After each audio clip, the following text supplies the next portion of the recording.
बेटा टाइप 2, इसमें जो टाइप 2 का क्वेश्चन मैं ले रहा हूँ, टाइप 2 का क्वेश्चन में कुछ इस प्रकार का फॉर्मेट बनेगा बेटा। How many 3 digit numbers are divisible by 7। 7 या कोई भी नंबर दे सकता है। मैंने इस क्वेश्चन को सॉल्व करने का एक यूनिक तरीका बताऊंगा, इसीलिए बताऊंगा बेटा, हमेशा क्वेश्चन सिंपल लैंग्वेज में नहीं होता है। 3 डिजिट नंबर तो आप गेस कर सकते हो, मान लो कल को 5 डिजिट वाला नंबर आ जाए और 7 की जगह कुछ 16, 17 2 डिजिट वाला कोई भी नंबर दे दे, उस सिचुएशन में आप क्या करोगे, मैं उसको थोड़ा डिस्कस करूँगा यहाँ पे। बड़ी इंपॉर्टेंट है। पहले आप बचपन में डिवीजन क्या करते थे बेटा, याद करो। मान लो मैंने 11 को 7 से ही डिवाइड किया, क्या 7 1 जा 7 आएगा, रिमाइंडर कितना आएगा बेटा 4। But this 11 is not divisible by 7 as it is leaving a reminder, non zero reminder यहाँ पे आने के कारण बेटा ये 11 is not the multiple of 7। ये बात हमें क्लियर है। अगर हम इतना जानते हैं तो एक चीज़ कन्फर्म है, अगर मैं चाहता हूँ कि 11 7 से डिवाइड हो जाए तो हमारे पास एक्चुअल में दो तरीका होता है।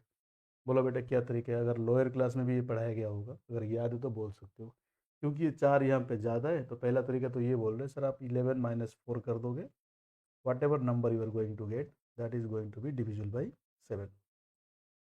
ऑब्वियसली 11 माइनस 4 खुद 7 बनेगा, 7 1 जा 7 बनेगा। सर कोई दूसरा तरीका है क्या? यस, दूसरा तरीका ये है बेटा, इस 7 और 4 का डिफरेंस भी हम क्या कर सकते हैं, इस नंबर को ऐड कर सकते हैं। इनमें क्या होता है, 11 के आसपास जो नंबर है, नियरेस्ट नंबर 11 के लेफ्ट में मैं एक नंबर मिला 7, माइनस करने के बाद ऑब्वियसली पीछे जा रहे हो तो माइनस करना पड़ेगा। 11 के आगे जाओगे तो आपको प्लस करना पड़ेगा। Getting my point? तो 11 के आगे अगर प्लस करना पड़ेगा तो इसे कौन सा नंबर जोड़ने से that number is going to be divisible by 7 again, that number has to be the difference between this two. तो यहाँ पे 7 और 4 का जो डिफरेंस होता है ना बेटा, वही नंबर हमें ऐड करना होता है। बताओ कितना ऐड करना होगा? सर 3 को ऐड कर दे तो नेक्स्ट नंबर हमें क्या मिल जाएगा, 14।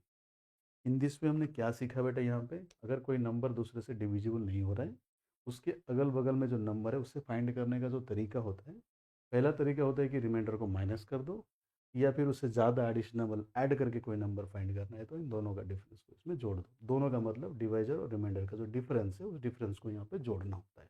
ये क्यों बोला, ये बात थोड़ी देर में समझ में आएगा। इसको इन टाइप के क्वेश्चन को सॉल्व करने के लिए जो तरीका मैं बताऊंगा, तो सबसे पहले आपको ऐसे क्वेश्चन में फर्स्ट और लास्ट नंबर फाइंड करना बहुत ज़रूरी होता है बेटा। जैसे कि मान लो 3 डिजिट नंबर्स बोल दिया, हम सब जानते हैं 3 डिजिट नंबर्स कहाँ से चालू होते हैं, ये चालू तो 100 से होता है, और कहाँ ख़त्म होगा बेटा, 999 से ख़त्म होगा। क्योंकि क्वेश्चन में रिस्ट्रिक्शन दिया है 3 डिजिट का नंबर, इसका मतलब जो भी नंबर्स आप इनमें से पिक करोगे वो 3 डिजिट का होना चाहिए। अगर इसे मैं कम कर दूँ तो 2 डिजिट वाला नंबर हो जाएगा, इसे मैं ज़्यादा कर दूंगा तो 4 डिजिट वाला नंबर हो जाएगा। ध्यान रहे, यहाँ पे ज़्यादा नहीं करने का मतलब यहाँ पे प्लस नहीं करने का, यहाँ पे कम नहीं करने का मतलब यहाँ पे माइनस नहीं करने का। क्या मैं बोल रहा हूँ बेटा, समझो। मुझे वो नंबर चाहिए जो 7 से कटेगा, बट ये तो कटेगा नहीं, ऑब्वियसली तो 100 7 से कटेगा नहीं, तो मैं क्या कर रहा हूँ बेटा, 100 को 7 से डिवाइड करने की एक बार कोशिश कर रहा हूँ। 7 14 जा यहाँ पे 98 आएगा। बताओ कितना रिमाइंडर बच गया, 2। अब मेरे पास दो तरीका है, 100 के अगल बगल में वो नंबर ढूंढने का मेरे पास दो तरीका है, या तो 100 में से कुछ माइनस कर दूँ, या तो 100 में से कुछ प्लस कर दूँ। अगर मैं इस रिमाइंडर को यहाँ से माइनस कर दूंगा तो I am going to get a 2 digit number 98, and that number is not allowed being a 2 digit number. ये एक 2 डिजिट नंबर होने के कारण ये अलाउड नहीं है, तो हमें 3 डिजिट नंबर पे चलना पड़ेगा। तो बताओ बेटा, 100 में 3 डिजिट नंबर करना है तो कुछ ना कुछ जोड़ना पड़ेगा। तो ये जोड़ने का मतलब यहाँ पे कितना जोड़ना पड़ेगा, यहाँ पे जोड़ने का मतलब है 7 - 2 is going to be equal to 5। In this way I got the first number which is divisible by 7। बताओ बेटा, 100 तो डिविजिबल नहीं था, 100 में अगर 5 जोड़ दो तो नेक्स्ट नंबर कितना आ रहा है, 105, and this is my first number of the required AP. यहाँ पे एपी ही बनने वाला है क्योंकि मुझे वो सारे मल्टीपल्स किसका लेना है बेटा, 7 का, तो 7 का फासले में एक एपी बनेगा। ठीक है बेटा, तो पहला नंबर कितना आ गया, 105। अब बचपन में पढ़े थे, 7 का टेबल पढ़ रहे थे, तो क्या 7 1 जा 7, 7 2 जा 14 आ रहा था ना बेटा। इसका मतलब जो भी टेबल आप कर रहे हो वो 7 से या इसी डिवाइजर से वो जुड़ता जाएगा। तो इसका मतलब आगे जो एपी बनेगा वो कॉमन डिफरेंस डी से ही जोड़ता जाएगा, और डी का वैल्यू यहाँ पे वही होगा जो आपने डिवाइजर में लिया है। यहाँ पे डिवाइजर में क्या लिया बेटा, 7, इसका मतलब यहाँ पे डी कितना आ जाएगा, 7 आएगा। बताओ अगला नंबर कितना आएगा, 112। अगला नंबर कितना आएगा, 190, इट्स ऑल। बेटा इनसे ये तो हर एक नंबर को तो लिख नहीं पाएंगे, तो हमने इसको डॉटेड लाइन से रिप्रेजेंट कर लिया।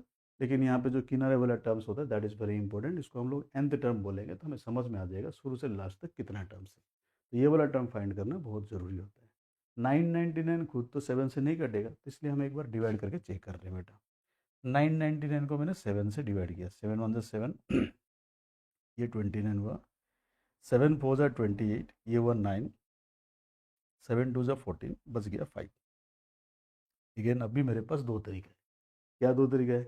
या तो मैं इस 5 को यहाँ से माइनस कर दूँ, या तो मैं 7 - 5 का डिफरेंस को ऐड कर दूँ। ऐड करना अलाउड नहीं है, ऐड करेंगे तो 4 डिजिट नंबर हो जाएगा, इसलिए मुझे माइनस ही करना होता है, क्योंकि बेटा 3 डिजिट को रिटर्न करना पड़ेगा। यहाँ पे लेफ्ट में आ सकता हूँ बट यहाँ से राइट में नहीं जा सकता हूँ।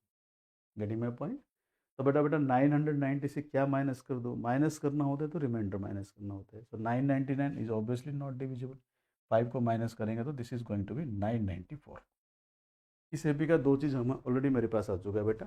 पहला चीज़ है बेटा ए इज 105, डी कितना आया 7। Now we are asked to find the number of 3 digit numbers, number of 3 digit numbers which are divisible by AP. I mean to say the number of terms in the AP which are divisible by 7. तो बेटा इसको find करने के लिए अब तो मैं general तरीका सिखाऊंगा, क्योंकि इसको TN से इक्वल करेंगे और वैल्यू फाइंड करेंगे। थोड़ी देर बाद में इसका एक शॉर्टकट फॉर्मूला बोलेंगे जिसको आप यूज में ले सकते हो। जैसे कि मान लो ये तो समझ में आ गया होगा, तो यहाँ से मिटा दिया। हम जानते हैं बेटा let it be equal to TN। TN मतलब ये फर्स्ट टर्म, ये सेकेंड टर्म, ये थर्ड टर्म। अगर ये nth टर्म है तो एपी में कितना टर्म्स होगा? n टर्म्स ही होगा। जो बेटा इस टर्म का पोजीशन होगा ना, वो एपी का नंबर ऑफ टर्म्स होता है। अगर लास्ट टर्म nth टर्म हो गया तो एपी में कितना टर्म्स होंगे? यहाँ पे n नंबर ऑफ टर्म्स होंगे। तो मैंने TN को मान लिया 994। इन दिस वे अगर मुझे n का वैल्यू पता चल गया तो एक्चुअल में मुझे number of terms in the AP पता चल रहा है बेटा। बताओ, ये होगा a plus n-1 into D, कितना आया? 994। ए बेटा वैल्यू हम जानते हैं 105 होता है। n-1 n तो सॉल्व करना है, into 7 is going to be 994। This is 4। तो n-1 into 7 is equal to 994 minus 105। बताओ बेटा 994 से अगर 105, 900 से 100 गया तो 800 हुआ, 94 से 5 गया तो 89। तो this is going to be 889। तो n-1 का वैल्यू 7 डिवाइड करूँगा उस साइड जाके। 7 से डिवाइड किया बोलूटा, 7 से डिवाइड किया तो 7 12 जो होते हैं 84, तो यहाँ पे 12 पुट किया तो बच गया 4। 49 से 7 7 जो 49।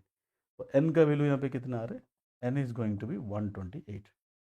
ये तो बेटा थोड़ा सा लेंथी प्रोसेस था इस क्वेश्चन में n का वैल्यू को फाइंड करने के लिए। आपको मैं जो तरीका बता रहा हूँ वो ये है, आप इन दोनों का डिफरेंस ले लेना।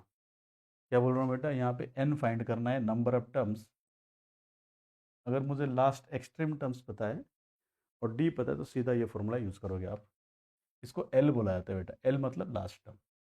लास्ट टर्म से आपको पहले टर्म को माइनस करना होता है, डी से डिवाइड करना होता है, जो भी वैल्यू आएगा उसको 1 जोड़ना होता है। फिर से सुनो क्या बोला। नंबर ऑफ टर्म्स के लिए हम क्या करेंगे? एल माइनस ए, एक्सट्रीम टर्म का डिफरेंस को डी से डिवाइड करेंगे और 1 जोड़ देंगे। सर ये फॉर्मूला आप कहाँ से लें? बेटा यही फॉर्मूला है, देख लेना। हमारा एक्चुअल फॉर्मूला क्या था? A plus n-1 into D equal to क्या था बेटा? यहाँ पे एल लिखा। इस ए को उधर लेके माइनस करोगे तो ये हो जाएगा n-1 into D equal to L minus A. तो बताओ बेटा n-1 कितना आ जाएगा? L minus A by D. 1 को उधर ले लेंगे तो n का वैल्यू आ जाएगा L minus A by D plus 1। आप चाहे तो इस फॉर्मूला को यूज़ कर सकते हो, क्योंकि कॉम्पिटिटिव लेवल्स एग्जाम में 1-2 सेकंड काफ़ी इंपॉर्टेंट होता है बेटा। आप चाहे तो ऐसे भी कर सकते हो, क्योंकि बोर्ड एग्जाम है तो ऐसे ही सॉल्व करना है। But L minus A by D एक बार करके देख लो। 994 माइनस 105 बाई डी 7 प्लस 1, ये तो ऑलरेडी फाइंड कर चुके हैं। ये 89 बाई 7 कितना आएगा? 127। 127 plus 1 is going to be 128।